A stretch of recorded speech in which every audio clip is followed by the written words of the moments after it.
In 1920, a group of writers gathered at the home of playwright Sidney Hersh in Nashville for bi-weekly sessions of reading and dissecting each other's prose and poetry. It was the beginning of an outpouring of creativity from a group that would try to defend and restore the traditional Southern way of life against the rising tide of industrialism and the philosophy of progress. The group became known as the Southern Agrarians. 2 years later, they launched a literary magazine called The Fugitive, 1922 to 1925, which, though short lived, would become one of the most noteworthy literary landmarks in American history. The group was led by Vanderbilt professor and poet John Crow Ransom. Other members included Donald Davison, also a Vanderbilt professor, and some talented undergraduates, among them Allen Tate and Robert Penn Warren. These four men would in a few years become the nucleus of the Agrarians, sometimes known as the 12 Southerners or Fugitive Agrarians. In addition to the aforementioned, the 12 included Andrew Nelson Lytle, novelist and essayist, Frank Lawrence Owsley, historian, Stark Young, novelist and playwright, John Gould Fletcher, poet and art critic, Henry Blue Klein, essayist, Lyle H. Lanier, psychologist, Herman Clarence Nixon, political scientist, and John Donald Wade, biographer. Later, they would be joined by Clement Brooks and Richard Weaver.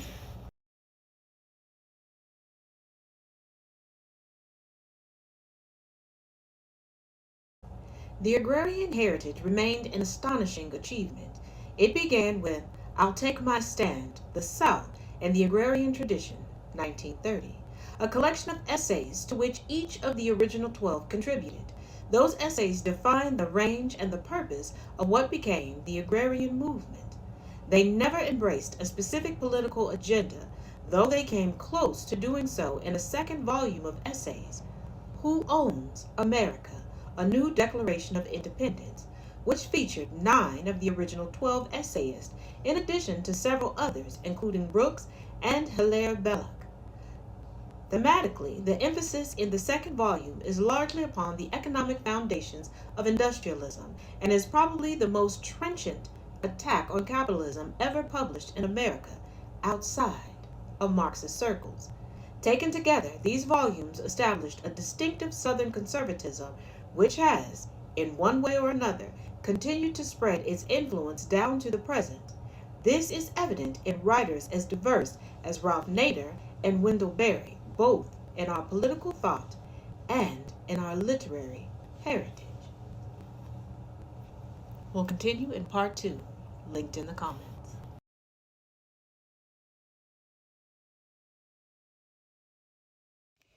In the late 1930s, and especially the wake of World War II, many of the fugitive agrarians became dispersed in the pursuit of their various vocations but continued to refer to each other as brothers and remained in frequent contact. Most importantly, they remained productive. In the 1930s and 1940s, would see poetry collections by Ransom Tate Davidson and Merrill Moore, biographies by Tate on Stonewall Jackson and Jefferson Davis, and by Lytle on Nathan Bedford Forrest, literary criticism by Ransom and Tate, histories such as Frank Owsley's groundbreaking Plain Folk of the Old South, and fiction including Warren's All the King's Men and Caroline Gordon's masterpiece, Penholly. Gordon, who married Tate in 1925, later mentored another great Southern novelist, Walker Percy. For many of the agrarians, literary interests predominated over socio-political concerns, though the South continued to be the setting and the inspiration for their work. Ransom and his students, among them Tate, Davidson, Warren, Lytle, and Moore, were determined to sever Southern verse from the perennial Moonlight and Magnolia school. Thomas Hardy and Joseph Conrad were early influences. So too was T.S. Eliot. Yet even as they embraced Eliot's literary modernism, the Southerners placed their stylistic innovations at the service of a traditional, deeply conservative view of history and human destiny, as did William Faulkner later. This is clear, for example, in Tate's great poem, ode to the conservative dead.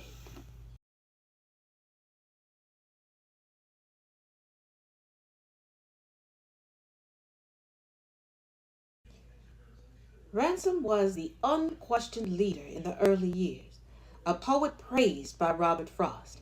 He had ascended into the top ranks of American letters. Tate and Davidson were especially inspired to emulate their master.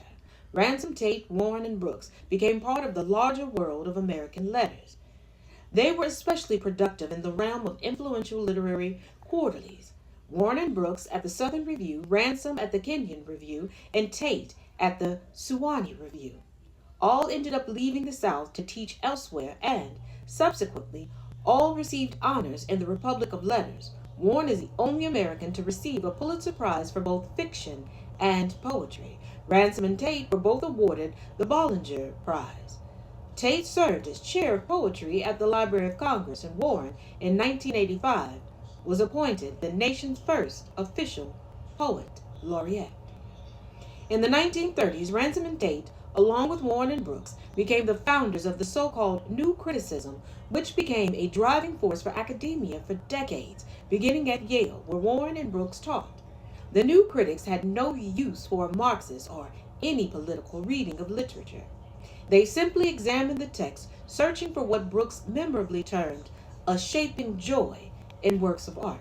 Ironically, Yale became the site of the undoing of the New Criticism when a French import, deconstructionism, took hold there in the late 1960s. Deconstructionists focused on canonical authors, but in their hands the text was shorn of its formal integrity, and the very idea that a literary artifact might convey a stable meaning was attacked. More in part 3, linked in the comments.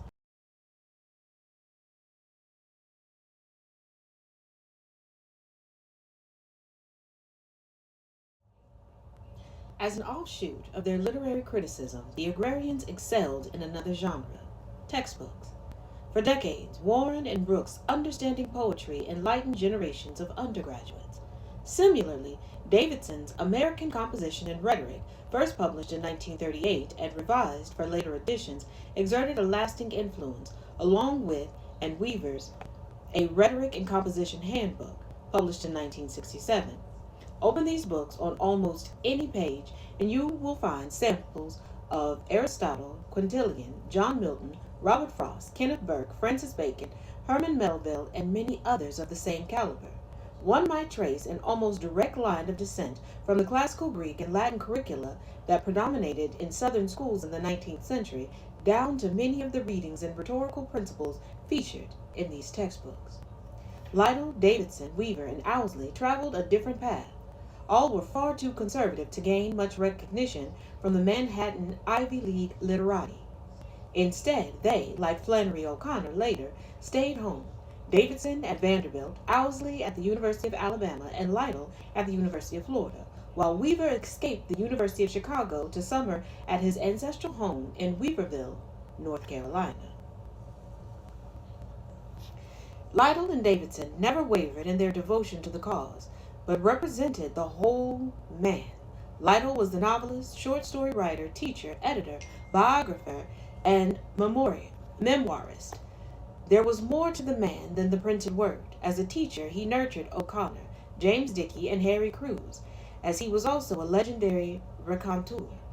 In the 1970s, Lytle retired to his ancestral log cabin in Montego, near the University of the South in Sewanee. There, he enjoyed his golden years entertaining an endless stream of visitors and well-wishers with song, stories, and good cheer. His home, a friend recalled, was the closest thing to a Confederate Valhalla on this earth.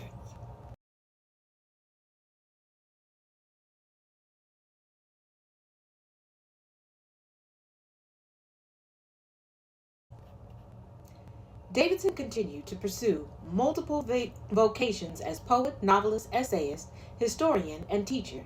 His roster of students turned author is impressive. Warren, Lytle, Brooks, Weaver, Mel Bradford, Dickey, Elizabeth Spencer, Madison Jones, Randall Jarrell, Walter Sullivan, and Roy Blount Sr. all passed through his classroom. After the war, Davidson and his wife, Teresa, along with like minded allies, formed the Tennessee Federation for Constitutional Government, designed to fight the 1954 Brown v. Board of Education decision. Like many Southerners of his generation, Davidson feared the social upheaval that the Brown decision mandated.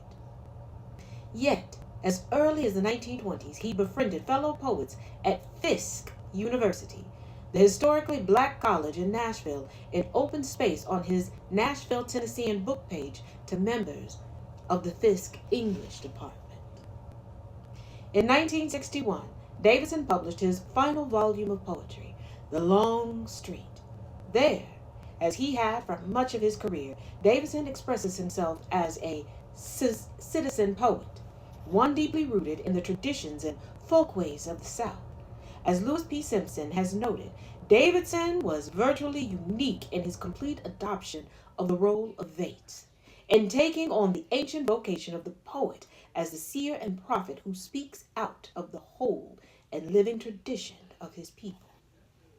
Davidson's regionalism inspired Weaver, Bradford, and much of the paleo-conservative rebirth of the 1980s. By contrast, William F. Buckley Jr.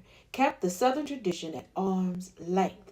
It was too reactionary to have any national appeal.